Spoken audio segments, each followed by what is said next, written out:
office boy to the superintendent, the train went on to pursue its journey into the heart of Kent. A July evening found commotion on the narrow platform, which a sun had been baking all day, so that the shoes of the waiting villagers left imprints on its tarred and gravelled surface.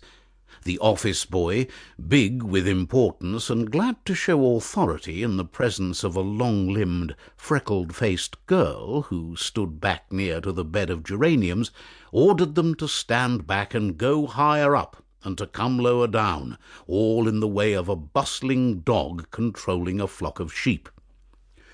"All with no tickets," shouted the office boy presently, as the train came in sight far away on the straight lines. "Get off of the platform." "We're expecting of somebody," urged one or two of the elders. The freckle-faced girl prepared to leave. "You can stop where you are," whispered the office boy to her. She nodded and came back.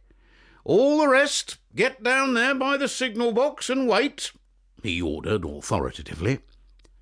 They obeyed, and made a lump of patient heads near to the level crossing as the oncoming engine whistled at them and drew the train up to a halt. 3 or 4 London children who had had their heads out of the window turned the brass handles and jumped out on the platform. Each bore a label tied around the neck, and the one boy of the party was addressed to Mrs. Naylor of Rose Cottage. The long-limbed girl stepped forward to him. "You want Mrs. Naylor, don't you?" she asked shyly. "What's that to do with you?" demanded the short boy from London. He had a sharp, acute face, with his hair brought down well over his forehead. His collar was clean, but worn at the edges. "She's down this way." "Dessay I can find her," said the short boy curtly, "without you putting your spoke in." "Let me carry your parcel for you." "Look here," said the boy with truculence, "when you're wanted you shall be sent for. Meanwhile keep yourself to yourself, and don't you interfere with me. Understand that, if you please." The train went on, and the children, giving up their tickets to the office boy, offered themselves and their labels to the consideration of women waiting for them.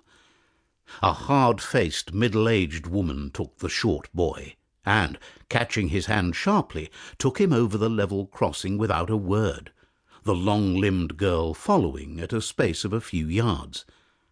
They walked across the station yard with the other women and children to the main road, where they separated. "You seem to have a rare fund of lively conversation, you country people," remarked the boy satirically, as they went down the dusty road. "Don't you get tired sometimes of talking so much?" "Less noise from you," said the hard-faced woman, "if you please." "Your name Naylor?" asked the boy. "Mrs. Naylor," she admitted. "Mine's Sizzle," he said proudly. "Sizzle Aubrawn Tabor. Lay, you don't get aristocratic names like Sizzle down here in this God-forsaken place." "We have what christened names we like," replied the woman tartly. "What's yours?" "My christened name is Ruth. My husband's name is Saul. Both," added Mrs. Naylor, showing in her turn something of conceit. "Both took straight from the Bible." "Well, I'm hanged," remarked the boy. "And you'll have to behave yourself," went on Mrs. Naylor inconsequently, "the fortnight you're staying down here, and you let me find you up to any of your London tricks, and I'll punish you just the same as if you was me own boy." "How many kids you got?" asked Master Cecil Tabor. "Evan," said Mrs. Naylor, with something of a catch in her voice. "Evan ain't blessed us with no children. There's only 2 of us, Saul and me."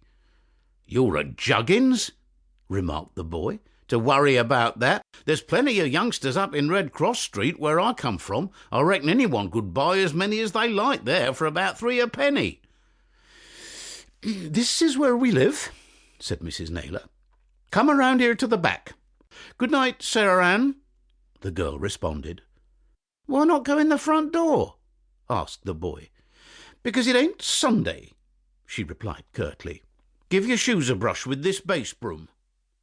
The